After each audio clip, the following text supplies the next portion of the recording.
All right, Pelican Brewing Company presents today's Daily Ticker. Pelican invites you to take a beach break at one of their 4 coastal locations: Cannon Beach, Tillamook, Pacific City, and Lincoln City. Pelican Brewing Company, born at the beach. The Spragues were over at Pelican while we were on vacation. Oh, my Making buddy. me jealous with those Instagram stories, That man. 4th of July was special. Yeah, it should become a new thing. I might have to join you there next year. Yeah, and good week to get over because it's going to be hot. So head over to the coast and drink some Pelicans this week. Joining us now, you know what's right around the corner? Oh, I do. It's here, baby. Well, it's not here, but it's almost here. My God. College football is almost here. And always what aligns with the realization that college football is almost here are 1, media days, and then 2, the predictive magazines, the previews. The previews Yes. coming out. And one of them that's out Yes. is our buddy Brett Ciancia, Pick 6 Preview. It's now out, the 2025 magazine. You give him a follow on Twitter at Pick 6 Previews. Brett, good morning to you, man. As you look at college football this year, just kind of an overarching macro question to open with. Does it seem wide open for you going into the season? Yeah, good morning, guys. Thanks for having me on. It's my 14th year doing Pick 6 previews, and I got to say, out of those 14 years, this might be the most wide open we've had, not only because of the playoff structure expanding to 12, but because there's no real dynasty anymore. I mean, a lot of those 14 years, it was the Alabama dynasty, then there was the Clemson dynasty. Georgia had a run a couple years ago. But now this thing is wide open. I mean, you could argue 10 to 15 different teams to win the national title. I mean, the Big 12 alone could have 7 different teams win that league. So, yeah, it's completely wide open. I think it's going to be fun to watch. I had a lot of fun putting together this 2025 magazine, and I'm excited to break it down with you. Well, I'm kind of curious here, Brett. When you look at the reason it might be wide open, there's a lot of negative with the portal and the NIL collectives and how much these guys are making. What do you attribute for having as much, I guess, parity in that sport as we maybe have had in the last 20 years of just how many teams can possibly win it? Why do you think we're to that point? Well, yeah, I think the first instinct is to look at what changed, and you think about the NIL and the player movement with the portal. But it seems like that's just kind of been a self-filtering method. Like the best players are moving up, some backups and third stringers moved down a level. So I don't know how much that has changed in terms of building these super teams. I think the NIL keeping players in college an extra year instead of going pro after their junior year.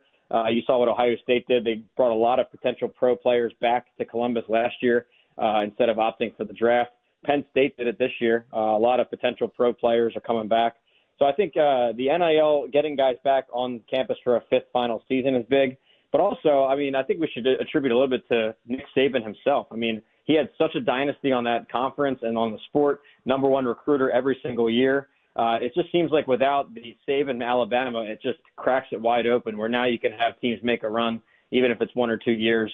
So I think those are the biggest factors. I don't want to put too much on just the transfer portal and NIL. I think other factors like the Saban retirement and the way this game is opened up. Yeah, I think that's a good point. It's also great for the sport, too. It's great to have that feeling going into the year. I agree with your assessment, too. 10 to 15 teams might have a chance this year. It makes it really fun. One of those teams is Oregon. You have them ranked relatively high. By the way, we're talking to Brett Ciancia, Pick 6 Previews. You can find the 25 magazine to preview the season now live, pick6previews.com. A lot of talent, but a lot of unknown talent on their roster. Some injuries they're dealing with. When you look at Oregon, you mentioned the 10 to 15 teams. Where do they fit? What do you make of their roster going into the year?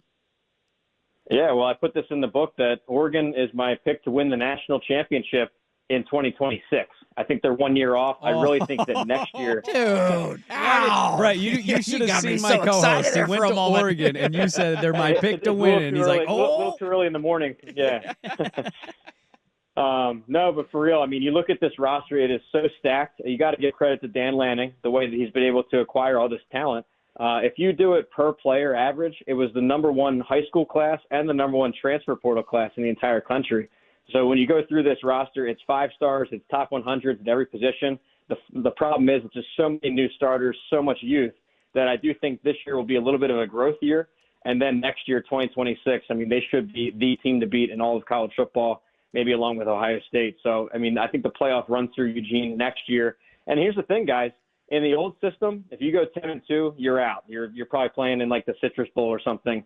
10-2 nowadays with a younger team, you can grow into that 10-2, become an at-large bid in the playoff bracket, and then round into form in December and January after all those bowl practices. So it's a whole new ballgame when you're trying to predict national champions. It's really who's going to be a machine come December and January. So while I see Oregon finishing third in the Big Ten, probably taking a couple losses, who's to know what's going to happen there when they round into form in January. So I think it's a serious program that's being built, a program that's built for national titles in the future. So who's the team in the Big Ten for you this year? If it's Oregon next year, who's the team this year?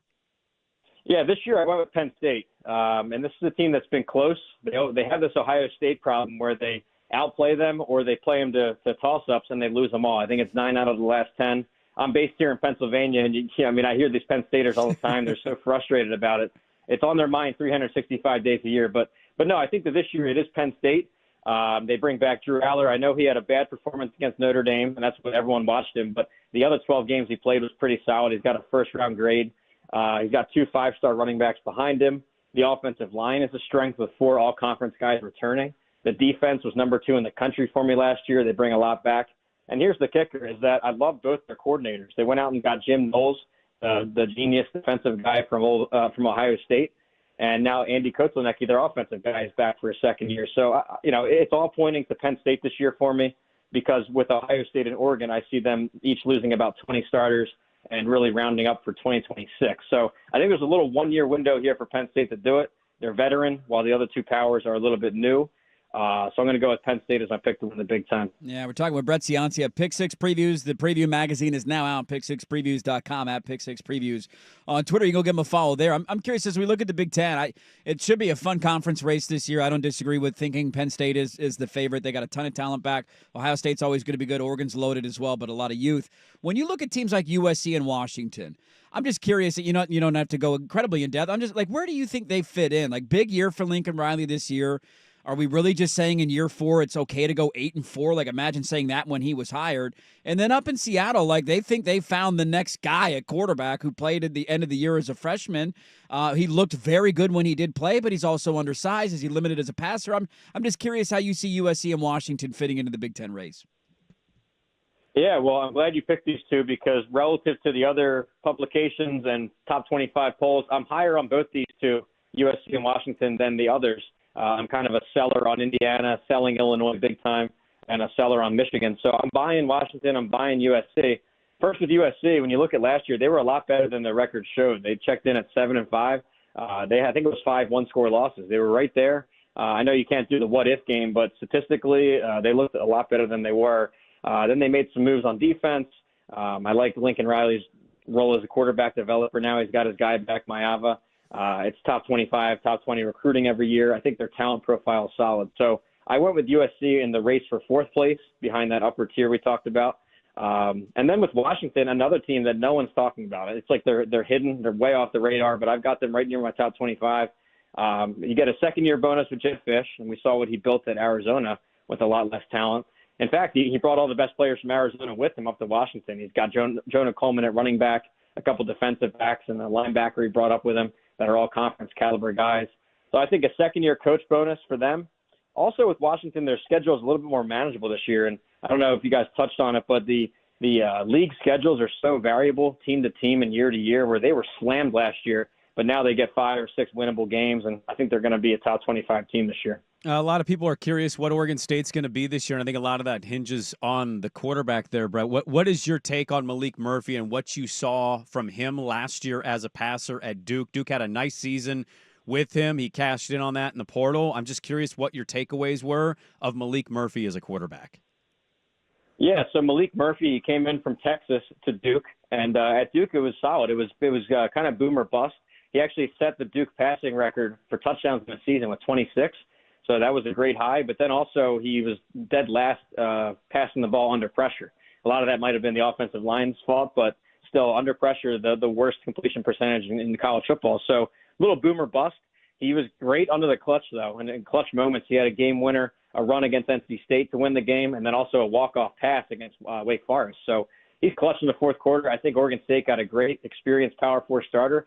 In fact, he really kicked off the transfer circus, the transfer carousel. He was the first name to go there in December. I was shocked when it happened, and then now nothing shocks us anymore with the transfer portal. But I think that they got a winner there, and it's going to be a solid quarterback for them.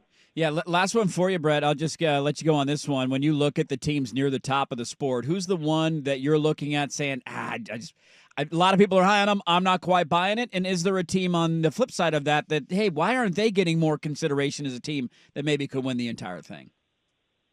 Yeah, well, first for the underrated, I'm going to go Alabama. And this is, I think they're off people's radar because Saban's gone. But now it's the second year under Coach DeBoer. When you watch the NFL draft, usually you see 12, 13 Alabama players every year. Last year they only had 5, and the issue was they're all back in Tuscaloosa. They all decided to return for 2025 for one last year, especially on defense. They're loaded. Also brought Ryan Grubbin, a guy you guys are familiar with, being up there. He was Washington's coordinator, the mastermind behind that offense. So I think it clicks for Alabama. I have them slated to play in the SEC title against Texas. And in terms of a team that I'm fading, I'm going to throw Illinois into this discussion. I don't know how high people have them. I think it's a little bit far-fetched. I think it was a great season for them last year. They won 10 games. But when you look at it advanced stats-wise, and you see that in my book, my statistics, it did not look like a 10-win team.